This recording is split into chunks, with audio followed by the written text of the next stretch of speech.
Bueno, hola, ¿cómo les va? Bienvenidas, bienvenidos a esta segunda clase virtual del espacio de antropología. En la clase de hoy vamos a trabajar tres grandes partes. La primera parte de la clase vamos a retomar y a revisar un poquito la consigna de trabajo que ustedes tenían para la clase pasada, que era la de elegir imágenes que ustedes consideraban representativas de alguno de los tres momentos de la antropología y explicar por qué creían que esa imagen representaba a ese momento, qué había, qué conceptos, qué ideas propias de ese momento histórico ustedes encontraban en la imagen que habían elegido.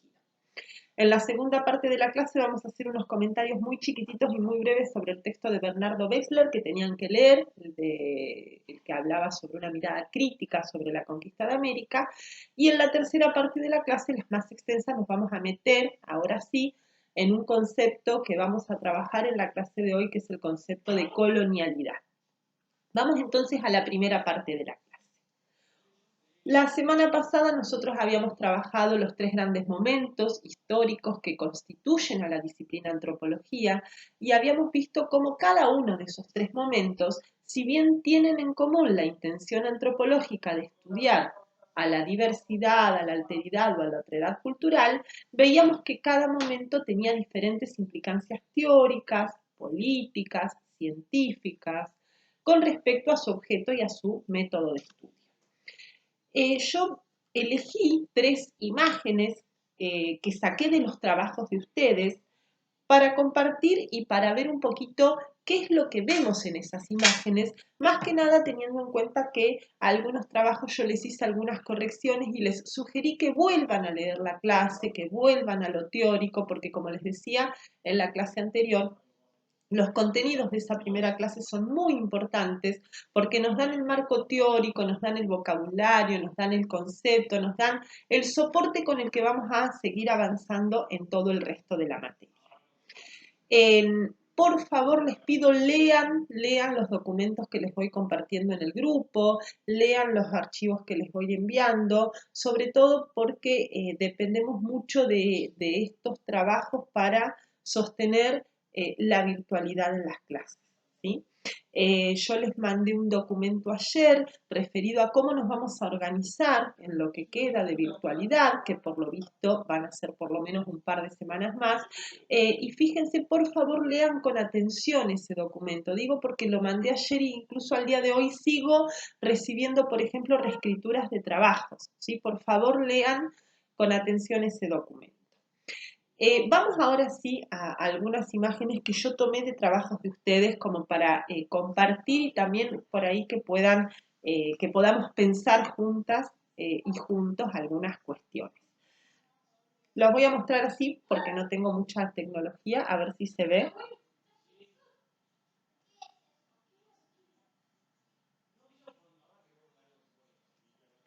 Espero que hayan podido ver esa imagen con algunos mensajes de WhatsApp que iban entrando en el medio. Esa imagen la eligió alguna de ustedes, seguramente reconocerán, para representar el primer momento de la antropología, que es el momento de la diferencia, ¿sí? ¿Qué es lo que vemos en esa imagen? Esperen que la retomo porque se me acaba de desaparecer del celular. En esa imagen, fíjense que ustedes que tenemos una persona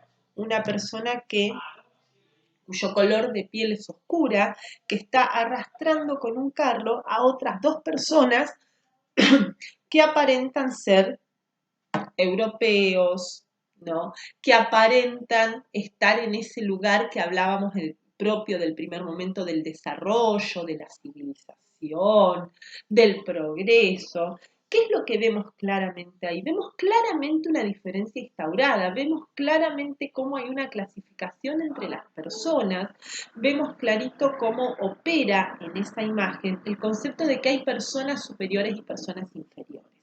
Muy atinadamente, la persona que compartió esta imagen nos la compartió pensando en el primer momento de la antropología, pensando en la teoría evolucionista y cómo esa teoría evolucionista se aplicó a pensar a las culturas y cómo se aplicó a pensar las diferencias sociales y cómo se legitima a partir de este primer momento una mirada de las culturas como clasificándolas en culturas más superiores, desarrolladas, progresistas, con presencia de instituciones, de Estado, de educación, y otras culturas pensadas como inferiores, primitivas, subordinadas, dominadas, necesitadas del progreso y el desarrollo que Europa sí tenía.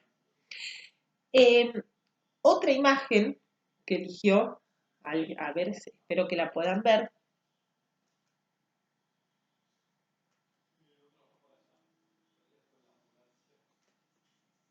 No sé si alcanzaron a verla, espero que sí.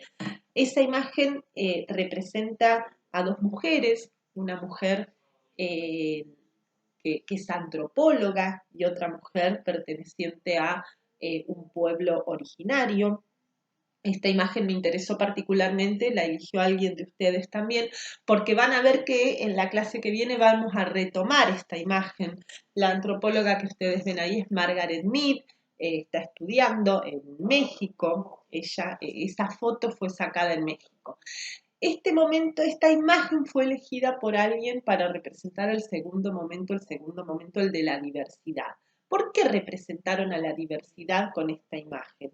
Porque la persona que eligió esta imagen vio que aquí había como una mirada relativista, ¿no? ¿En qué sentido relativista? En el sentido de que lo que nos sugiere la foto, la forma en que se están vinculando estas dos mujeres, la forma en que están conversando, cómo se están riendo, no nos da idea de que alguna de las dos se esté pensando como superior o mejor que la otra. Nos da la idea de una relación igualitaria, de una relación pareja, de una relación más simétrica, si se quiere, entre la investigadora y la otra persona. Sin embargo, esta persona elige con esta imagen representar al segundo momento porque ella ve que, a pesar de esta simetría, claramente nosotros podríamos distinguir en esta imagen cuál de las dos personas es la investigadora y cuál es el objeto de estudio. Y además esta imagen simétrica de alguna manera no problematiza o no va más allá con respecto a las relaciones de desigualdad que se han establecido entre la cultura que representa a una de las dos personas y la cultura que representa a la otra. Por último, elegí otra imagen que alguien de ustedes también eligió, a ver si la pueden ver.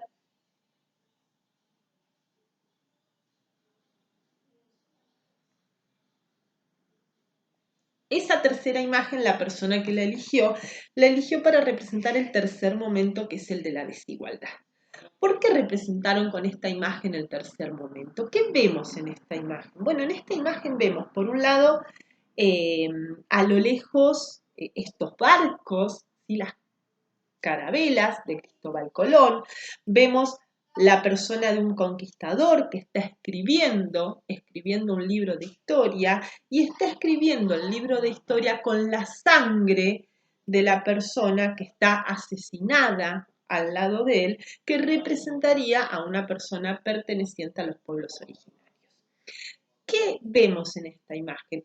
Seguramente la autora o el autor de esta imagen lo que ha querido hacer con esta imagen es criticar la historia oficial, podríamos decir, es criticar la forma en que la historia tradicionalmente es contada y cómo la historia oficial se ha contado y ha sido construida a partir de los ganadores, de los vencedores, desconociendo los relatos y las historias de los pueblos y de las culturas vencidas. ¿Por qué esta imagen representa el tercer momento? Porque esta imagen claramente está discutiendo y está problematizando, sobre todo y fundamentalmente, al primer momento, ¿no? En el primer momento en donde lo que teníamos es una defensa o una legitimidad de la idea de que hay personas superiores y personas inferiores, lo que hay en este tercer momento, en cambio, es un debate y una discusión con esa idea, ¿sí? ¿Por qué retomo estas imágenes o por qué retomo esta actividad? Por un lado, porque espero que esto les sirva para revisar sus propios trabajos, al margen de las correcciones que les puedo haber hecho a cada uno de ustedes. La idea es que ustedes puedan volver a sus trabajos, que puedan revisarlos y que puedan encontrar cosas nuevas, si se quiere, en las imágenes. Por supuesto, Una imagen no está sí o sí forzosamente en uno de los tres momentos. Muchas veces una misma imagen podría llegar a ser ubicada en más de un momento, dependiendo también de cómo justifiquemos y de qué cosas vemos en ella. Lo que sí es muy importante y lo que sí yo quiero resaltar y quería por ahí encontrar en los trabajos es que ustedes lo que encuentren en la imagen tenga que ver con el sustento teórico del momento que eligen para trabajar y demuestre que ustedes leyeron, comprendieron y se pudieron apropiar de los conceptos de la clase pasada. A eso un poco apuntaba la actividad. Bueno, por supuesto, si tienen consultas, dudas, lo que sea, estoy a disposición. Vamos ahora con el segundo momento que dijimos que esta clase iba a tener. Dijimos que primero íbamos a retomar esta actividad de las imágenes y que en segundo lugar íbamos a hacer un comentario muy chiquitito sobre el texto de Bernardo Wexler. Yo les di para leer el texto de Bernardo Wexler para ir anticipando el tema de la clase de hoy. Y el tema de la clase de hoy es precisamente el objeto de estudio de la antropología. Nosotras en la clase pasada hicimos un marco general en donde definíamos qué es la antropología y realizábamos un recorrido histórico. Y dijimos que la antropología, como cualquier disciplina científica, podemos definirla a partir de dos cuestiones que son su objeto de estudio y su método.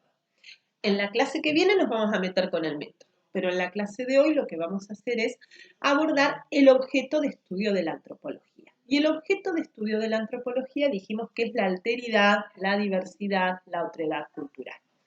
Pero nosotros vamos a abordar ese objeto de estudio de una manera particular, porque nosotros ya desde la clase pasada dijimos, bueno, estamos esta materia ubicada en el tercer momento de esos tres momentos que vimos la clase pasada.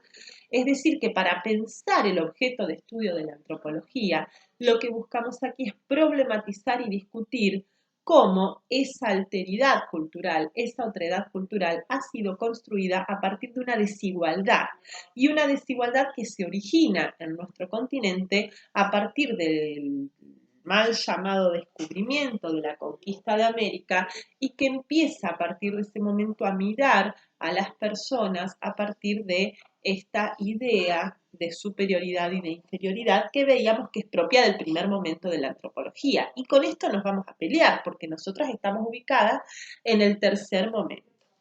Por eso yo les di para leer el texto de Bernardo Wexler. El texto de Bernardo Wexler no lo vamos a desarrollar porque precisamente se los di para que lo leyeran solas y solos porque no es un texto que presente muchas dificultades teóricas, seguramente lo han podido comprender a la perfección sin necesidad de un acompañamiento y de un soporte teórico. Algunas cositas chiquititas que voy señalando que deberían haber encontrado en el texto. Primero, la importancia que ha tenido nuestro territorio, nuestro continente americano, para el desarrollo del capitalismo europeo y para el desarrollo de la revolución industrial en Europa, de todo lo que estuvimos hablando en la clase pasada, cómo Europa lleva a cabo un genocidio sobre el territorio americano y sobre los pueblos que vivían en América, pero ese genocidio no es solamente sobre los pueblos americanos, sino también sobre el continente africano. Hay una parte del texto en donde Wexler es muy claro con respecto a esta división internacional del trabajo que él llama, que dice, bueno, ¿qué es lo que aporta América? ¿Qué es lo que aporta África? ¿Y qué es lo que aporta Europa? ¿No? A esta organización del capitalismo colonial que se va a desarrollar a partir de fines del siglo XV, no solamente en Europa, sino también en el resto del mundo, porque precisamente lo que hace la colonización es instalar el capitalismo y el capitalismo colonial y patriarcal, vamos a decir también, a nivel global, a nivel planetario. Rescaten cómo el autor pelea, Wexler pelea con los nombres que tradicionalmente se le han dado a la conquista de América. Él discute y debate con este concepto de descubrimiento. No fue un descubrimiento, pero también discute y debate con esta idea de encuentro de dos mundos. Tampoco fue un encuentro. Si se quiere, ¿sí? Y es un paralelismo que me atrevo a hacer, quizás la idea de descubrimiento de América responda al primer momento de la antropología, en donde se supone que una cultura civilizada, ¿no? que ha progresado, que ha desarrollado, descubre a tierras primitivas que antes de que llegaran ellas, que antes de que llegara a Europa no era nada. Y el otro nombre, el nombre de encuentro entre dos mundos, responde, si se quiere, una mirada relativista, una mirada inocente. No fue un descubrimiento, fue un encuentro. Dos pueblos o no dos, muchos, porque en Europa no había, en América no había una sola cultura, sino variedad de pueblos originarios con idiomas, costumbres y culturas muy diferentes entre sí.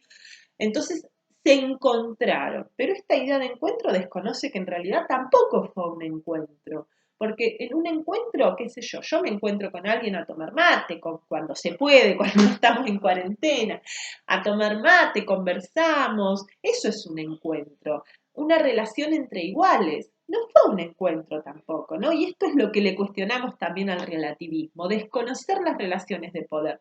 Tampoco fue un encuentro, porque no fue una relación igualitaria.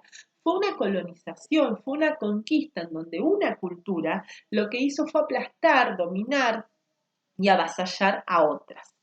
¿Sí? ¿Qué más? El papel de la Iglesia. Wexler analiza muy claramente cuál fue el papel que la Iglesia católica va jugando en esta colonización. Y también esta mirada histórica, ¿no? Bernardo Wexler nos está hablando aquí de sucesos que ocurrieron a fines del siglo XV. La llegada de Europa a América se da a fines del siglo XV. Cristóbal Colón llega a tierras americanas el 12 de octubre de 1492. Ya está terminando prácticamente el siglo XV. Pero también Wexler desarrolla una mirada histórica, bueno, ¿qué pasó después? ¿Qué papel tuvieron las poblaciones negras y aborígenes en las guerras de independencia que se fueron dando en el siglo XIX, ¿no? Las guerras de independencia, ¿sí? Por ejemplo, aquí, a partir de la Revolución de Mayo que se da en Buenos Aires, el 25 de mayo de 1810, se va a desarrollar a lo largo del siglo XIX una serie de guerras que van a desembocar en la independencia de nuestro país, y en esos sucesos tuvieron un rol protagónico, importante, relevante, las poblaciones negras y las poblaciones de pueblos originarios. Y sin embargo, en la historia oficial los nombres que heredamos no son los nombres de las personas negras ni aborígenes que participaron de esas guerras, sino de las criollas, ¿no? De las personas blancas.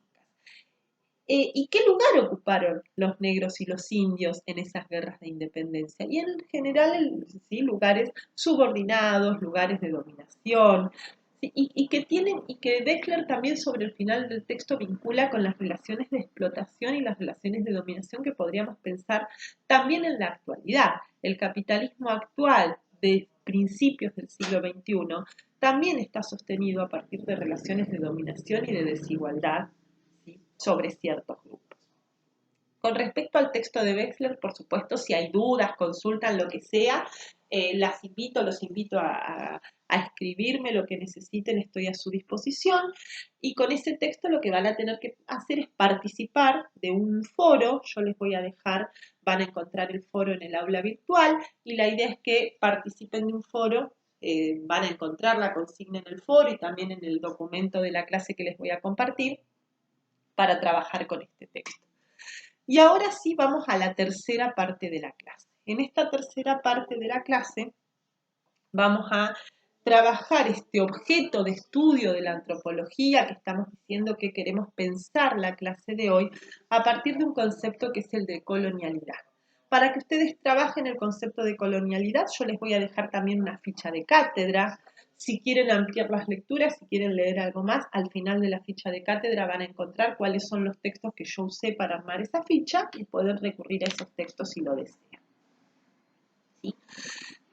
Volvamos entonces para atrás. Dijimos que en esta clase pensamos el objeto de estudio de la antropología, que es la alteridad cultural.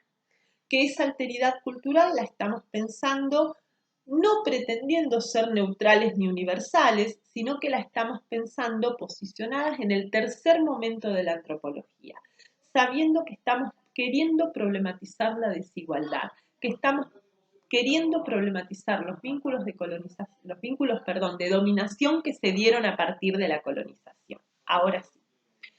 Bueno, para pensar todo esto es que algunos autores, sobre todo latinoamericanos, han propuesto un concepto que es el concepto de colonialidad.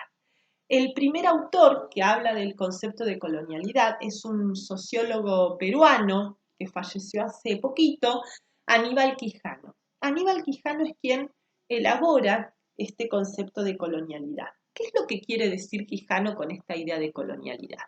Quijano quiere explicar, a partir de este concepto, un patrón de poder. Él dice, la colonialidad es un patrón de poder, y es un patrón de poder que va a aparecer, que va a surgir a partir de la conquista de América, y que va a ser un patrón de poder propio de la modernidad, esa modernidad que está arrancando con la conquista de América. Si ustedes recuerdan en el secundario las etapas históricas, la Edad Media terminaba con la conquista de América y empezaba la modernidad en este momento. Entonces, esa modernidad que se está iniciando a fines del siglo XV y que se está iniciando a partir del descubrimiento de América, construye, genera un patrón de poder colonial, dice Aníbal Quijano, que va a ser propio de la modernidad y que va a consistir básicamente en la constitución de Europa como lugar hegemónico.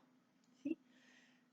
La colonialidad para Aníbal Quijano tiene como dos caras. Hay dos aspectos o dos cuestiones que él analiza muy bien de la colonialidad.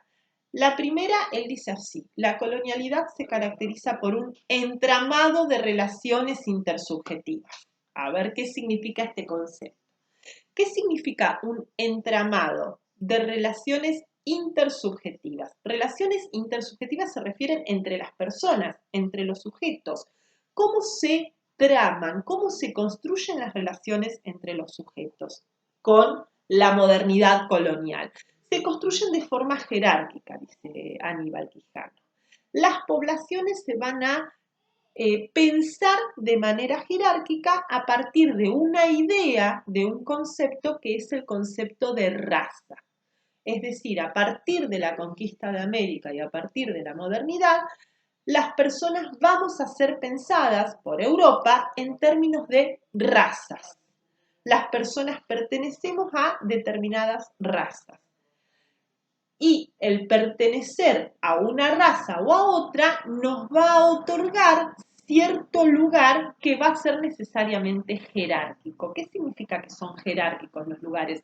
Que hay algunos más importantes que otros. Una jerarquía es eso, una jerarquía es que alguien manda y que alguien obedece, o que alguien está más arriba y alguien está más abajo. Bueno, precisamente la idea de raza va a construir lugares jerárquicos entre las personas. Por supuesto, no va a ser la raza lo único que construya lugares jerárquicos. También el género, el sexo, la clase social, ¿sí? Pero Aníbal Quijano se concentra sobre todo en la raza. Y él sostiene que la modernidad va a construir una ideología racista que se va a construir como una forma de dominación social que entonces va a colocar a determinadas personas en lugares más importantes que otras, en jerarquías desiguales, ¿sí? A partir precisamente de la idea de raza. Los blancos allá arriba, o los criollos, los mestizos en el medio y las personas negras o indígenas en la base de esa pirámide jerárquica. ¿Cómo van a ser pensadas esas relaciones jerárquicas a partir de la idea de raza? La idea de raza le va a dar un marco, si se quiere, biologicista a este concepto, entonces va a permitir que esas relaciones jerárquicas no sean pensadas como consecuencia de la desigualdad y como consecuencia de la dominación, que es lo que estamos queriendo pensar acá. No van a ser pensadas de esa manera, sino que van a ser pensadas como desigualdades naturales. Es decir, para la ideología colonial, si las personas negras y las personas de los pueblos originarios están en la parte más baja de la escala jerárquica, no es porque otros grupos lograron imponerse y dominarlos, sino porque naturalmente son inferiores que el resto. Espero que se entienda. Esta es la primera dimensión que le ve Quijano a la colonialidad, el entramado de relaciones intersubjetivas que se construyen de forma jerárquica y desigual a partir de la idea de raza. Y la segunda dimensión es, dice, un sistema de explotación económica. ¿Qué significa esto? Que a partir de la modernidad y con el descubrimiento de América, lo que va a ocurrir es que se va a instalar a nivel mundial un determinado sistema económico que es el sistema capitalista. Y esto ustedes ya lo leyeron y lo vieron en el texto de Bernardo Wexler. ¿Qué es lo que dice Quijano sobre este sistema capitalista? Que a partir de la instalación del capitalismo, todas las formas de trabajo que existían hasta ese momento van a estar expropiadas, van a pasar a formar parte del sistema de trabajo capitalista. Hay una nueva forma de control de todo trabajo humano que va a subordinar todas las formas de trabajo que antes existían al capital. Toda forma de trabajo existente antes de la modernidad colonial ahora va a pasar a ser parte del trabajo capitalista. Esto significa que a nivel mundial todo lo que existe se va a convertir en una mercancía, incluso la propia fuerza de trabajo. La fuerza de trabajo se va a comprar y vender, ¿sí? Como si fuera una mercancía. Y esto es propio del capitalismo. En otros sistemas económicos no se compraba y se vendía la fuerza de trabajo a otra persona, ¿sí? Entonces, esas formas de trabajo que antes existían ahora van a ser subordinadas al sistema capitalista y por lo tanto, las formas de trabajo que poseían ancestralmente los pueblos originarios o los pueblos africanos o los pueblos de otros lugares van a estar subordinados ahora al sistema capitalista y van a ser controlados por esta hegemonía europea. Bien, espero que me estén siguiendo hasta aquí. Entonces dijimos, Aníbal Quijano le ve estas dos dimensiones a la colonialidad. Las relaciones intersubjetivas bajo la idea de raza y todo un sistema de control de trabajo bajo la hegemonía del capitalismo. Estos dos procesos se van a entrecruzar además con otros dos, ¿sí? ¿Qué otros dos? El primero, un nuevo sistema de control de la autoridad colectiva, dice Quijano. Así lo dice él, nuevo sistema de control de la autoridad colectiva. ¿Qué significa esto? Que ahora las autoridades colectivas van a estar hegemonizadas por la idea de Estado.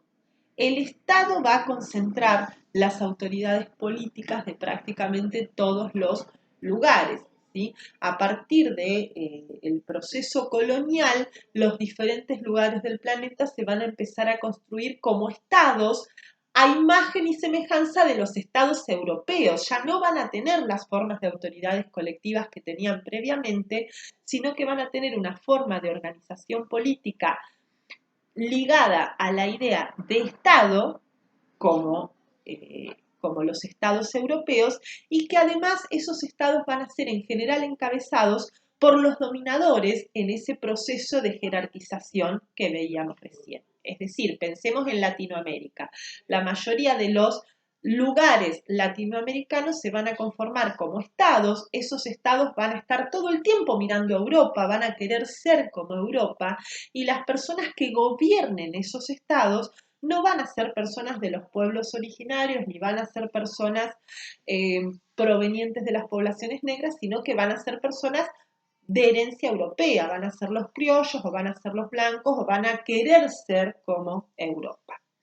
Eso por un lado, el nuevo control de la autoridad. Y por otro lado, un nuevo sistema de producción y control de las relaciones intersubjetivas, ¿sí?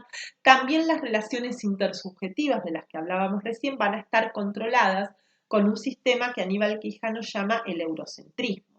Aníbal Quijano dice, bueno, va a haber un proceso de eurocentramiento que va a desembocar en un eurocentrismo, es decir, en esta idea de que Europa es el centro del mundo y que todo lo que vale o lo que es importante o lo que es legítimo, lo que es lindo, sí, es lo europeo, mientras que lo propio es menos, es feo, está mal visto. ¿Sí? Entonces Aníbal Quijano dice incluso con esta idea, durante el proceso colonial Europa se apropia de logros intelectuales, de conocimientos, también de avances tecnológicos de los pueblos dominados, y les impone, él dice, un espejo distorsionante. Se miran los pueblos originarios, los pueblos africanos, se miran, dice Aníbal Quijano, en un espejo distorsionante. Es decir, se miran y quieren ser como Europa. Y por lo tanto eso hace que ellos mismos, que ellas mismas también desvaloricen sus propios logros, desvaloricen su propia cultura, desvaloricen su identidad, ¿no? Y consideren que su identidad es menos que la de Europa.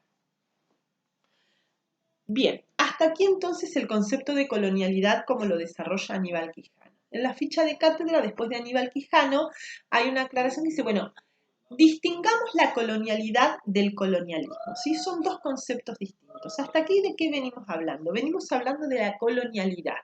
La colonialidad entonces es este patrón de poder que se instala, ¿sí? Que jerarquiza a las personas, que nos impone autoridades políticas de cierto tipo, que nos hace ver como inferiores a Europa, que nos hace pensar que todo lo que hace Europa y todo lo que hace el primer mundo es mucho mejor y más lindo que lo propio, ¿sí? Este proceso en donde hay una identidad cultural particular que se constituye como hegemónica es la colonialidad. El colonialismo es otra cosa. El colonialismo es, si se quiere, la relación política, económica, ¿sí? que se da entre las culturas y que, si se quiere, empezó a fines del siglo XV y terminó alrededor del siglo XIX. Aníbal Quijano dice, bueno, ¿qué es el colonialismo? El colonialismo es el proceso en donde Europa dominó a los pueblos americanos.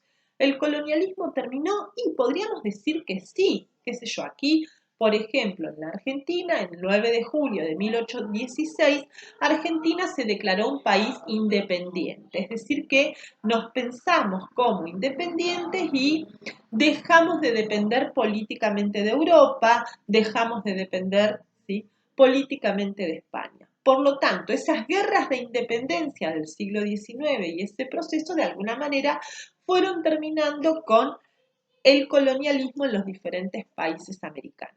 Pero que el colonialismo haya terminado no significa que terminó la colonialidad. En efecto, ya somos países independientes. España ya no nos domina como si nos dominaba antes, pero la finalización de ese dominio político, económico, militar, de ninguna manera implicó el fin de la colonialidad, porque la colonialidad es este patrón de poder que continúa hasta el día de hoy y que nos hace pensarnos a nosotros mismos a imagen y semejanza de Europa. Siempre lo que está bien y el modelo a seguir es lo que hace Europa o Estados Unidos y nunca lo que hacen, por ejemplo, nuestros países hermanos latinoamericanos. Espero que se haya entendido cuál es la diferencia entre estos dos conceptos. Entonces dice Quijano, el siglo XIX con sus guerras de independencia va desmantelando el colonialismo, pero de ninguna manera la colonialidad. Y aquí podríamos pensar en los efectos de teoría que hablábamos la clase pasada, ¿sí? Precisamente, ¿por qué tomamos en antropología el concepto de colonialidad? Porque nos interesa ver cómo esas relaciones coloniales que de alguna manera terminaron, en realidad siguen vigentes, si no a nivel político y militar, sí a nivel ideológico, cultural, científico y en un montón de aspectos. Hasta aquí, Aníbal Quijano. Después en la ficha de cátedra vamos a tomar a otra intelectual, a otra estudiosa, ¿sí? Katherine Walsh. Katherine Walsh es una autora que completa y enriquece la idea de colonialidad que elaboró Aníbal Quijano. Katherine Walsh sigue con esta idea de que la colonialidad en realidad atraviesa todos los aspectos de nuestra vida. Entonces ella dice que Quijano de alguna manera se quedó corto cuando habló de colonialidad, que Quijano habló de colonialidad del poder, que es un aspecto de la colonialidad. Pero Katherine Walsh encuentra que la colonialidad tiene 4 aspectos diferentes, ¿sí? El primer aspecto es la colonialidad del poder, que es precisamente la colonialidad de la que ya habló Aníbal Quijano. Es decir, esta idea de que las sociedades se clasifican con la idea de raza, ¿sí? En la estructura de trabajo capitalista, ¿sí? Que se articula con otras formas de dominación, no solo la raza, sino también la clase social, el género, y que establece jerarquías, establece, dice Catherine Walsh, identidades racializadas. Mi identidad va a depender de mi raza. Entonces, como decíamos antes, están los blancos, los mestizos, los indios y los negros en una relación jerárquica. Estas identidades racializadas desconocen la idea de que en realidad las identidades aborígenes y las identidades negras son diversas, ¿sí? Catherine Walsh habla de una racialización y de una capitalización de las relaciones sociales, es decir, todas las relaciones sociales quedan pensadas en términos de razas y en términos del lugar que ocupan en el sistema de trabajo capitalista, cuando en realidad dentro de América o dentro de África había diversidad de culturas y diversidad de pueblos, ¿no? Y estas relaciones coloniales encuadran, ¿sí? Los indios, ya está. En la categoría indios entran toda una serie de pueblos originarios que en realidad eran muy distintos entre sí, tenían diferencias, que la ideología colonial no ve porque los categoriza a todos en estas identidades racializadas y subordinadas en el sistema de trabajo capitalista. Esta es la ideología del poder, que es la que ya dijo Aníbal Quijano. Pero ahora vamos a las otras tres. Catherine Walsh dice también hay una ideología del saber. Y la ideología del saber pasa por esta idea eurocéntrica de la que hablábamos hoy. Esta idea de que Europa es el lugar de la razón, es el lugar del orden, es el lugar del progreso y por lo tanto los conocimientos, las disciplinas científicas, los saberes que Europa construyen son universales, son válidas para todo el mundo, son indiscutibles, son las palabras santas y son el conocimiento que tiene que ser repetido, enseñado y transmitido en las instituciones educativas. En realidad, dice Catherine Walsh, ese conocimiento es un conocimiento situado, porque es un conocimiento construido por blancos, europeos, varones, que desconoce un montón de otras formas de conocimiento y de racionalidades.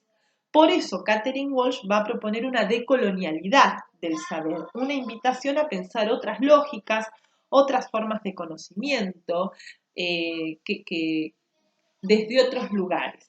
Igual el concepto de decolonialidad lo retomamos al final porque en la ficha de cátedra al final está. Pero esta entonces es la segunda dimensión de la colonialidad. Entonces hay una colonialidad del poder que ubica a determinadas personas en el lugar de quien manda y a otras de quien obedece, y ese lugar, como dijimos, va a estar racializado. Una colonialidad del saber que va a colocar a determinadas personas en el lugar del conocimiento válido, del conocimiento que merece ser enseñado, que merece ser repetido, rescatado del olvido, mientras que otro montón de conocimientos, de saberes, de idiomas, de cosmovisiones, van a caer en el olvido o van a ser vistas desde el lugar de la inferioridad, de las creencias, de los mitos, ¿no?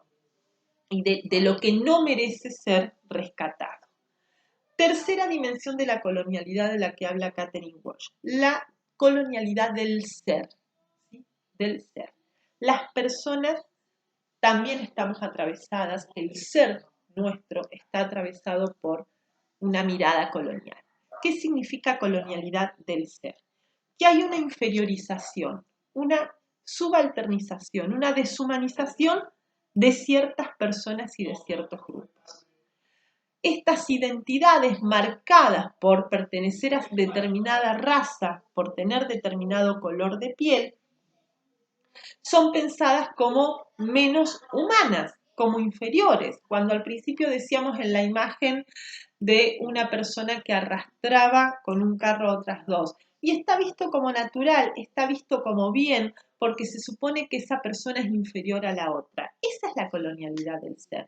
Creer que hay ciertas personas que por tener cierto color de piel o por vivir en determinado lugar o por ser de cierto país es menos que otra, es menos importante. En realidad, la antropología contemporánea pelea, no pelea directamente, ha desacreditado la idea de raza. Esa idea de raza de la que hablaba la modernidad no existe. Las personas no tenemos razas. La raza, no hay nada que sea como la raza de las personas. Es una idea construida simplemente para clasificar y para jerarquizar a las personas de esta manera. Lo que tenemos las personas son culturas, tenemos pertenencias étnicas, tenemos pertenencias a determinados grupos sociales y culturales, pero no hay nada como la raza, porque la idea de raza ubica a la idea de cultura en lo biológico, cuando en realidad la cultura no tiene nada de biológica, no es biológica, es social, es cultural, es construida. Entonces no tenemos razas las personas, pero pensarnos en términos de raza precisamente legitimó esta mirada de que hay personas que naturalmente son mejores o peores que otras. ¿Qué efecto tiene esta colonialidad del ser? Tiene efectos muy importantes, sobre todo en las personas que pertenecen a los grupos subordinados. ¿Y qué efecto? Fundamentalmente el efecto de tener que blanquearse para ser aceptada. La persona que es negra o la persona que pertenece a un pueblo originario ve que es necesario blanquearse para ser aceptada, ocultar la propia identidad, no decirla, no asumir o no erigirse en su propia identidad, en su propia cultura y tratar de adoptar la cultura del grupo dominante para ser aceptada. Precisamente algo de esto hablábamos la clase pasada, cuando en el tercer momento de la antropología decíamos que uno de los efectos de la colonización había sido esta cuestión del genocidio cultural, de la pérdida cultural de ciertos grupos. Pérdida cultural, fíjense, por la colonialidad del saber que hablábamos recién, porque muchos conocimientos ancestrales fueron ignorados y desconocidos, y también por la colonialidad del ser, porque las personas que pertenecen a estos grupos tienen vergüenza o tienen miedo, no quieren asumir su propia identidad porque necesitan ser aceptadas en los grupos dominantes. Y por último, la última categoría o la última dimensión de la colonialidad de la que habla Katherine Walsh es la colonialidad cosmogónica, la colonialidad de la naturaleza. En realidad, esta cuarta dimensión ella la incorpora después. Hay algunos textos en que ella habla solamente de las tres primeras dimensiones y después incorpora esta cuarta. Dice, hay una cuarta dimensión de la colonialidad que es importante y es interesante pensar, que es cómo, a partir de las relaciones coloniales, empezamos a pensar a la naturaleza y a la sociedad como partes completamente separadas, como polos opuestos, como que las personas somos una cosa y la naturaleza es otra. Los pueblos originarios no pensaban así. Los pueblos originarios pensaban que las personas formamos parte de la naturaleza, que formamos parte del equilibrio natural y que hay una interrelación muy estrecha entre las fuerzas de la naturaleza, la madre tierra y las personas. Con el capitalismo la naturaleza deja de ser una fuerza viva, cargada de magia y de espiritualidad y pasa a ser un objeto de dominación. La naturaleza es un objeto a ser dominado, a ser invadido, a ser saqueado. Pensemos hoy en día, por ejemplo, en las prácticas vinculadas con el fracking. ¿Por qué abiertamente podemos hacerle eso a la naturaleza? Porque no la pensamos como una fuerza viva, la pensamos como un objeto que está ahí para ser dominada y saqueada. Y así nos va. Todos los cultos a la madre tierra que los pueblos originarios practicaban, que la mayoría de los pueblos originarios con sus diversidades tenían, esta mirada de la naturaleza, pasan a ser vistas como prácticas primitivas, salvajes, paganas, exóticas, como brujerías, ¿no? Y esta mirada colonial de la naturaleza continúa hasta el día de hoy, no solamente continúan las prácticas de saqueo y de contaminación ambiental terrible que hacemos, ¿no es cierto? Desde dejar, no sé, toda sucia la playa cuando vamos, hasta el fracking que hablábamos recién. No pensar a la naturaleza como algo vivo, sino como algo que está ahí, que yo no tengo nada que ver y me puedo ir y dejar todo sucio, total, yo no tengo nada que ver con eso. Esta mirada es también, dice Catherine Walsh, una mirada colonial del mundo. Y también lo podemos ver al día de hoy en la forma en que muchas veces nos vinculamos desde el turismo con los pueblos originarios. Catherine Walsh analiza esta idea del turismo folclorizado, dice ella, es decir, cómo muchas veces los pueblos originarios son vistos como objetos de contemplación turística, en donde los turistas van, se sacan fotos, si se puede se ve algún ritual, los queremos ver con vestimentas típicas, los queremos ver con sus adornos, sus objetos culturales los consideramos meras artesanías que podemos comprar y vender y poner de adorno. Entonces, todas estas cuestiones también manifiestan una mirada colonial. Bueno, entonces estas 4 dimensiones le permiten a Walsh, dijimos, colonialidad del poder, del saber, del ser y de la naturaleza. Estas 4 dimensiones le permiten a Catherine Walsh pensar cómo la modernidad funda, dice ella, una diferencia colonial que clasifica y jerarquiza personas, saberes, culturas, pueblos, prácticas, creencias religiosas.